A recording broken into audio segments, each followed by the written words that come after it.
नमस्कार दोस्तों, विकास एनालिसिस में आप सभी का स्वागत है। और दोस्तों, आज हम बाल विकास के महत्वपूर्ण प्रश्न को देखेंगे जो कि दोस्तों आपके आने वाले एग्ज़ाम सीटेट और शिक्षक भर्ती परीक्षा में पूछे जा सकते हैं। तो दोस्तों, अगर आप हमारे चैनल पर पहली बार आए हैं तो प्लीज़ हमारे चैनल को एक लाइक और सब्सक्राइब सपोर्ट जरूर करिएगा। चलिए दोस्तों, इन प्रश्न को देखते हैं। पहला प्रश्न है, विकास के लिए निम्नलिखित में से कौन सा एक उचित है? कौन सा जो है वो उचित है? पहला है, सामाजिक सांस्कृतिक संदर्भ विकास में एक महत्वपूर्ण भूमिका का निर्वाह करता है। दूसरा ऑप्शन है, विकास एकल आयामी है। तीसरा ऑप्शन है, विकास पृथक होता है। और फोर्थ ऑप्शन है, विकास जन्म के साथ प्रारंभ होता है और समाप्त हो जाता है। तो इसका करेक्ट ऑप्शन क्या होगा दोस्तों? विकास जो होता है सामाजिक सांस्कृतिक संदर्भ विकास में एक महत्वपूर्ण भूमिका का निर्वाह करते हैं, यानी कि ऑप्शन नंबर ए इसका करेक्ट हो जाएगा। अगला प्रश्न है दोस्तों, विकास के बारे में निम्नलिखित में से कौन सा कथन जो है सही है? पहला है, विकास जन्म से किशोरावस्था तक आगे की ओर बढ़ता है और फिर आगे की ओर फिर पीछे की ओर बढ़ता है। दूसरा ऑप्शन है, विकासात्मक परिवर्तन एक सीधी रेखा में आगे जाते हैं। तीसरा ऑप्शन है, विकास भिन्न व्यक्तियों में भिन्न गति से होता है। और फोर्थ ऑप्शन है, विकास जन्म से किशोरावस्था तक बहुत तीव्र गति से होता है और उसके बाद रुक जाता है। तो इसका करेक्ट ऑप्शन क्या होगा दोस्तों? विकास जो है भिन्न व्यक्तियों में भिन्न गति से होता है, यानी कि हर व्यक्ति में अलग अलग गति से विकास जो है होता है। ऑप्शन नंबर सी इसका करेक्ट हो जाएगा। अगला प्रश्न है दोस्तों, मध्य बचपन अवधि है, जो मध्य बचपन की जो टाइम पीरियड है वो क्या होती है? पहला ऑप्शन है 10 वर्ष के बाद। दूसरा है जन्म से 2 वर्ष तक। तीसरा है 2 वर्ष से 6 वर्ष तक। और जो डी ऑप्शन दिया गया है 6 वर्ष से 11 वर्ष तक। तो इसका करेक्ट ऑप्शन क्या होगा दोस्तों? ये हो जाएगा आपका 6 से 11 वर्ष तक होती है, यानी कि ऑप्शन नंबर डी इसका करेक्ट हो जाएगा। अगला प्रश्न है दोस्तों, मनोलैंगिक विकास में सुषुप्तावस्था का वर्ष अंतराल संबंधित है। तो पहला ऑप्शन है 2 से 5 वर्ष का। दूसरा है 6 से यौवन तक का। तीसरा ऑप्शन है 18 से 20 वर्ष तक का। और फोर्थ है 20 से 22 वर्ष तक का। तो इसका करेक्ट ऑप्शन क्या होगा दोस्तों? वो हो जाएगा 6 से यौवन अवस्था तक आने तक जो होता है मनोलैंगिक विकास में सुषुप्त अवस्था में रहते हैं। ऑप्शन बी इसका करेक्ट हो जाएगा। अगला प्रश्न है, निम्न में से कौन सा विकास का सिद्धांत नहीं है? पहला है अनुकूलित प्रत्यावर्तन का सिद्धांत। दूसरा ऑप्शन निरंतर विकास का सिद्धांत। तीसरा है परस्पर संबंध का सिद्धांत। और चौथा ऑप्शन है समान प्रतिमान का सिद्धांत। तो इसका करेक्ट ऑप्शन क्या होगा दोस्तों? वो होगा अनुकूलित प्रत्यावर्तन का सिद्धांत। ऑप्शन नंबर ए इसका करेक्ट हो जाएगा। अगला प्रश्न है दोस्तों, विकास के परिणाम स्वरूप नवीन विशेषताएं और नवीन योग्यता प्रकट होती है, यह कथन किसने कहा था? तो पहला ऑप्शन है गोसेल ने कहा था। दूसरा हरलॉक ने। तीसरा मेरेडिथ ने। और फोर्थ ऑप्शन है डगलस एवं हॉलैंड ने कहा था। तो इसका करेक्ट ऑप्शन क्या होगा दोस्तों? वो हरलॉक ने कहा था कि विकास के परिणाम स्वरूप नवीन विशेषताएं और नवीन योग्यताएं जो होती है वो प्रकट होती है। ऑप्शन नंबर 20 का करेक्ट हो जाएगा। अगला प्रश्न देखते हैं दोस्तों, निम्नलिखित में से कौन सा कथन सही नहीं है? जो स्टेटमेंट जो है दोस्तों फॉल्स होगा उसे हमें बताना है। पहला है, वृद्धि एवं विकास दो अलग आयाम है। वृद्धि जीवन पर्यंत चलती है। तीसरा ऑप्शन है, वृद्धि विकास की प्रतिक्रिया का ही भाग है। और फोर्थ ऑप्शन है, विकास सतत प्रक्रिया है। तो इसका करेक्ट ऑप्शन क्या होगा? वृद्धि एवं विकास दो अलग आयाम होते हैं, यही जो होगा दोस्तों हमारा करेक्ट हो जाएगा। Option number A. अगला प्रश्न देखते हैं, इनमें से किसका नाम सुजनन शास्त्र के पिता से जुड़ा हुआ है? जो सुजनन शास्त्र के पिता से जुड़ा हुआ है उसको बताना है। पहला ऑप्शन है क्रो एवं क्रो। दूसरा ऑप्शन गाल्टन। तीसरा है रॉस। और फोर्थ ऑप्शन है वुडवर्थ। तो कौन जो है दोस्तों जो सुजनन शास्त्र से के पिता के नाम के रूप में जुड़ा हुआ है? तो इसका करेक्ट ऑप्शन क्या होगा? वो गाल्टन थे दोस्तों, जिनका सुजनन शास्त्र के पिता के रूप में नाम जो है जुड़ा हुआ है। ऑप्शन बी इसका करेक्ट हो जाएगा।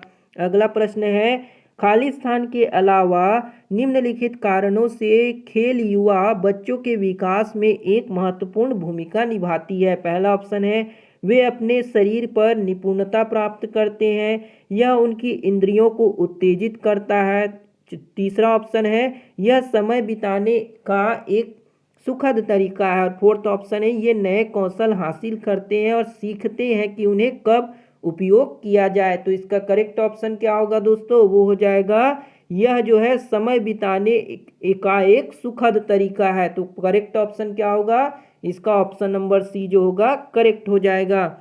अगला प्रश्न देखते हैं दोस्तों, शरीर शरीर के केंद्रीय भाग से परिधियों या अंगाग्रों की ओर विकास को दर्शाता है। पहला ऑप्शन है मध्य बाह्य विकास के सिद्धांत को, दूसरा सोपानीय विकास के सिद्धांत को, तीसरा ऑप्शन है विकिरणीय विकास के सिद्धांत को और फोर्थ ऑप्शन है विकेंद्रीकृत विकास के सिद्धांतों को। तो इसका करेक्ट ऑप्शन क्या होगा, ये जो शरीर के केंद्रीय भाग से परिधीय अग्रांगों की विकास को दर्शाता है वो मध्य बाह्य विकास के सिद्धांत को। तो ऑप्शन नंबर ए जो होगा इसका करेक्ट हो जाएगा।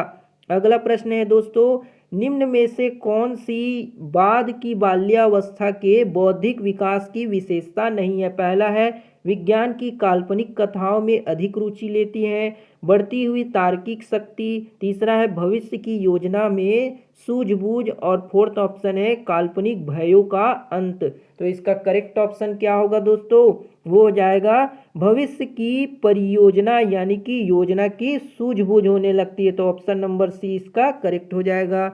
अगला प्रश्न है, गिरोह अवस्था किस आयु वर्ग एवं विलंब विकास से संबंधित है। तो गिरोह की अवस्था जो है कौन से आयु वर्ग में होती है।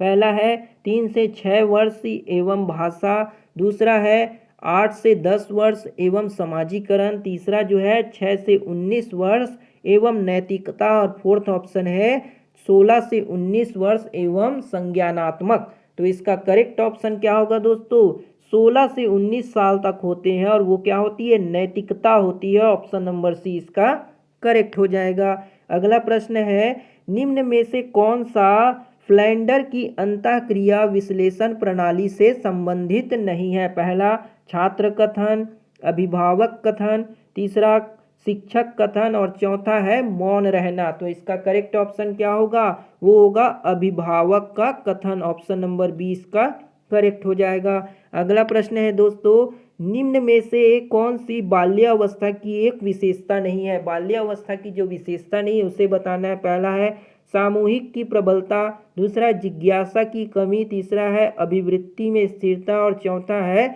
समूह एवं खेलों में सहभागिता। तो इसका करेक्ट ऑप्शन क्या होगा दोस्तों, वो होगा जिज्ञासा में कमी। तो ऑप्शन नंबर 20 का करेक्ट हो जाएगा, ये बाल्यावस्था की विशेषता नहीं होती है।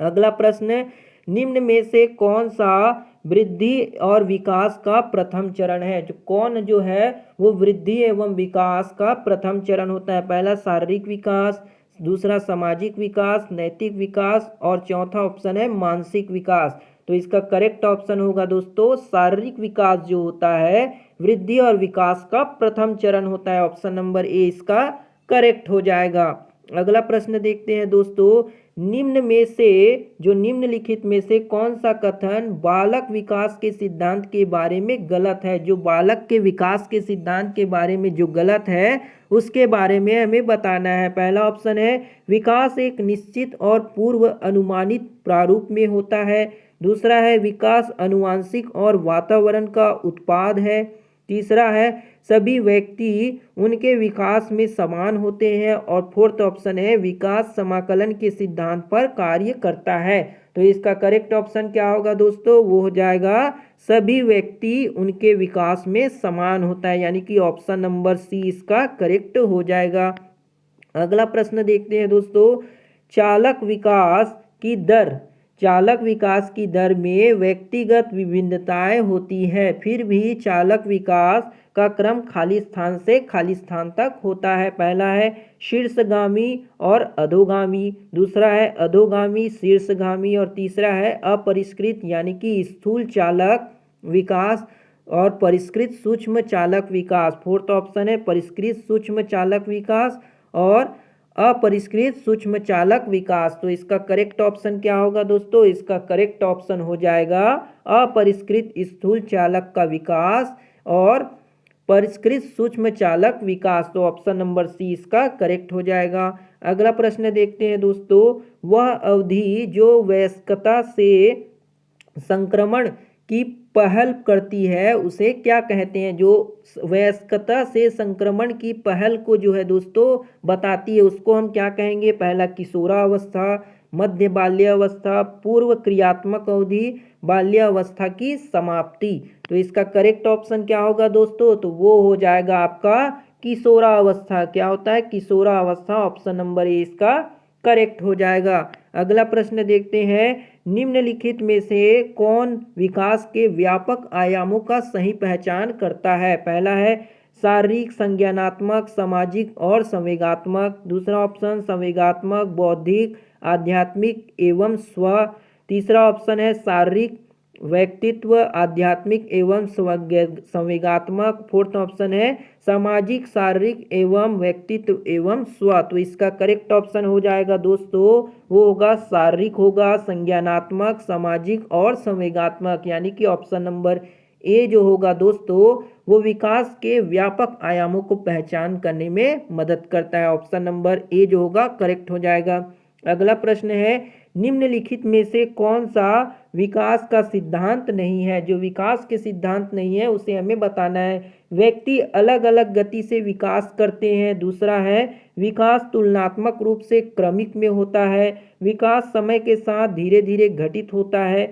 विकास की सटीक गति एवं प्रकृति जन्म के समय ही निर्धारित हो जाती है। तो इसका करेक्ट ऑप्शन क्या होगा? विकास की जो सटीक गति है एवं प्रकृति जन्म के समय ही क्या कर देता है? उसे निर्धारित कर देता है। ऑप्शन नंबर डी इसका करेक्ट हो जाएगा। अगला प्रश्न है, निम्नलिखित कथनों में से कौन सा विकास एवं अधिगम के बीच संबंध को सही तरीके से सूचित करता है? पहला ऑप्शन है विकास एवं अधिगम संबंधित नहीं है। दूसरा है अधिगम विकास का ध्यान किए बिना घटित होता है। तीसरा है अधिगम की दर विकास की दर से काफ़ी अधिक होती है। और फोर्थ ऑप्शन है विकास एवं अधिगम अंतः संबंधित है और अंतः निर्भर होते हैं। तो इसका करेक्ट ऑप्शन क्या होगा दोस्तों? इसका करेक्ट ऑप्शन हो जाएगा विकास जो होते हैं वो अधिगम और अंतः संबंधित और अंतः निर्भर होते हैं। ऑप्शन नंबर डी इसका करेक्ट हो जाएगा। अगला प्रश्न देखते हैं दोस्तों, निम्नलिखित में से कौन सा विकास का सिद्धांत नहीं है? पहला है विकास जीवन पर्यंत होता है। विकास परिवर्त्य होता है। विकास अनुवांशिक एवं परिवर्तन दोनों के द्वारा प्रभावित होता है। विकास सार्वभौमिक है तथा सांस्कृतिक संदर्भ इसे प्रभावित नहीं करते। तो इसका करेक्ट ऑप्शन क्या होगा दोस्तों? वो हो जाएगा विकास सार्वभौमिक होते हैं और सांस्कृतिक संदर्भ इसे प्रभावित नहीं करते। यही जो होगा दोस्तों हमारा करेक्ट हो जाएगा, क्योंकि हमें विकास का सिद्धांत नहीं है उसे बताना है। तो ऑप्शन नंबर डी इसका करेक्ट हो जाएगा। अगला प्रश्न देखते हैं दोस्तों, बाल्यावस्था की अवधारणा से क्या अभिप्राय है? यह विभिन्न सांस्कृतिक संदर्भों में सार्वभौम रूप से समान है। दूसरा, समकालीन सामाजिक संरचनावादी मनोवैज्ञानिक के अनुसार यह एक सामाजिक संरचना है। तीसरा ऑप्शन है यह है कि बच्चे दुष्ट रूप में पैदा होते हैं और उन्हें सभ्य बनाना होता है। तीसरा है यह कि बच्चे शून्य से शुरुआत करते हैं और उनके गुणों में पूरी तरह से परिवेश के द्वारा निर्धारित किए जाते हैं। तो इसका करेक्ट ऑप्शन क्या होगा दोस्तों? ये हो जाएगा समकालीन सामाजिक संरचनावादी मनोवैज्ञानिक के अनुसार यह एक सामाजिक संरचना होती है। ऑप्शन नंबर 20 का करेक्ट हो जाएगा। अगला प्रश्न देखते हैं दोस्तों, निम्नलिखित में से कौन सी मध्य बाल्यावस्था की विशेषता है? मध्य बाल्यावस्था की विशेषता बताना है। पहला ऑप्शन है शारीरिक वृद्धि एवं विकास बहुत तेज गति से होती है। दूसरा है अमूर्त रूप से सोचने तथा वैज्ञानिक तर्क का प्रयोग करने की योग्यता विकसित होती है। तीसरा है बच्चे तार्किक एवं मूर्त रूप से सोचना प्रारंभ करते हैं। और फोर्थ ऑप्शन है अधिगम मुख्य रूप से संवेदी एवं चालक गतिविधियों द्वारा गठित होती है। तो इसका करेक्ट ऑप्शन होगा दोस्तों, बच्चे तार्किक एवं मूर्त रूप से सोचना प्रारंभ करते हैं। ऑप्शन नंबर सी जो होगा इसका करेक्ट हो जाएगा। अगला प्रश्न देखते हैं दोस्तों, विकास की किस अवस्था को कोल तथा ब्रूस ने संवेगात्मक विकास का अनोखा काल कहा है? तो अनोखा काल जो है दोस्तों किस अवस्था को कहा गया है? आप जो है दोस्तों इसके आंसर हमें कमेंट करके जरूर बताइएगा, क्योंकि दोस्तों ये बहुत ही इजी प्रश्न है और बार बार एग्जाम में से पूछा जाता है। अगला प्रश्न देखते हैं दोस्तों। अगला प्रश्न है, कक्षा में छात्रों को प्रश्न पूछने के लिए क्या किया जाता है टीचर के द्वारा? पहला है ऑप्शन प्रेरित करना चाहिए, दूसरा है हतोत्साहित करना चाहिए, तीसरा अनुमति नहीं देनी चाहिए, चौथा है रोक देना चाहिए। तो इसका करेक्ट ऑप्शन क्या होगा दोस्तों? बच्चों को प्रेरित करना चाहिए, मोटिवेट करना चाहिए। ऑप्शन नंबर ए जो होगा उसका करेक्ट हो जाएगा। अगला प्रश्न है, विकास कभी न समाप्त होने वाली प्रक्रिया है, यह कथन विकास के किस सिद्धांत से संबंधित है? पहला ऑप्शन है एकीकरण का सिद्धांत, अंतःक्रिया का सिद्धांत, दूसरा है तीसरा ऑप्शन है निरंतरता का सिद्धांत और चौथा है अंतः संबंध का सिद्धांत। तो इसका करेक्ट ऑप्शन क्या होगा दोस्तों? वो हो जाएगा निरंतरता का सिद्धांत। ऑप्शन नंबर सी इसका करेक्ट हो जाएगा। अगला प्रश्न है दोस्तों, बच्चे की वृद्धि मुख्यतः संबंधित है, जो बच्चों की वृद्धि होती है वो मुख्यतः किससे संबंधित है? पहला सामाजिक विकास से, शारीरिक विकास से, नैतिक विकास से या फिर भावात्मक विकास से? तो इसका करेक्ट ऑप्शन हो जाएगा वो शारीरिक विकास से संबंधित होती है, यानी कि ऑप्शन नंबर 20 का करेक्ट हो जाएगा। अगला प्रश्न है दोस्तों, पाठ्य सहगामी क्रियाएं मुख्यतः संबंधित है। पाठ्य सहगामी जो है किससे संबंधित है? पहला छात्र के सर्वांगीण विकास से, शैक्षिक संस्थानों के विकास से, छात्रों के मानसिक विकास से या फिर छात्रों के वित्तिक विकास से? तो इसका करेक्ट ऑप्शन क्या होगा दोस्तों? वो हो जाएगा छात्रों का सर्वांगीण विकास करना पाठ्य सहगामी की मुख्य संबंधित है, उसी से विशेषता है उसकी। पहला अगला प्रश्न देखते हैं, मानव विकास का प्रारंभ होता है, जो मानव का विकास है वो कब प्रारंभ होता है? पहला पूर्व बाल्यावस्था से, गर्भावस्था से, शैशवावस्था से या फिर उत्तर बाल्यावस्था से? तो इसका करेक्ट ऑप्शन क्या होगा दोस्तों? जो मानव का विकास होता है वो गर्भ अवस्था से ही प्रारंभ हो जाता है, यानी कि ऑप्शन नंबर 20 का करेक्ट हो जाएगा। अगला प्रश्न देखते हैं दोस्तों। अगला प्रश्न क्या है, निम्न में से कौन सा कथन जो है सत्य नहीं है? जो कथन जो है दोस्तों सत्य नहीं है उसे बताना है। सीखना व्यवहार परिवर्तन की एक प्रक्रिया है, दूसरा ऑप्शन शिक्षा एक लक्ष्य उन्मुख प्रक्रिया है, तीसरा है विकास एक मात्रात्मक प्रक्रिया है और फोर्थ ऑप्शन है विकास एक जैविक प्रक्रिया है। तो इसका करेक्ट ऑप्शन क्या होगा? वो हो जाएगा विकास एक मात्रात्मक प्रक्रिया है। यह कथन जो है दोस्तों सत्य नहीं है। ऑप्शन नंबर सी इसका करेक्ट हो जाएगा। अगला प्रश्न है दोस्तों, एक प्राथमिक कक्ष में एक शिक्षक को क्या करना चाहिए? जो प्राथमिक कक्ष है उसमें शिक्षक को क्या करना चाहिए? पहला ऑप्शन है केवल उदाहरण देने चाहिए, केवल गैर उदाहरण देने चाहिए, उदाहरण एवं गैर उदाहरण दोनों देना चाहिए या फिर उदाहरण एवं गैर उदाहरण दोनों नहीं देना चाहिए? तो इसके करेक्ट ऑप्शन क्या हो जाएंगे? ये हो जाएंगे दोस्तों उदाहरण भी देने चाहिए और गैर उदाहरण दोनों का प्रयोग करके बच्चों को समझाना चाहिए। तो ये थी दोस्तों आपकी बाल विकास के महत्वपूर्ण प्रश्न दोस्तों, जिसे हमने आपको बहुत ही सब छोटी सी वीडियो में समझाने की कोशिश की। उम्मीद है दोस्तों आपको ये वीडियो पसंद आया होगा। अगर वीडियो बढ़िया लगा हो दोस्तों तो एक लाइक और सब्सक्राइब सपोर्ट जरूर करिएगा। मिलते हैं दोस्तों अगली वीडियो में, तब तक के लिए जय हिंद, वंदे मातरम। और इसका करेक्ट आंसर दोस्तों ऑप्शन नंबर सी होगा।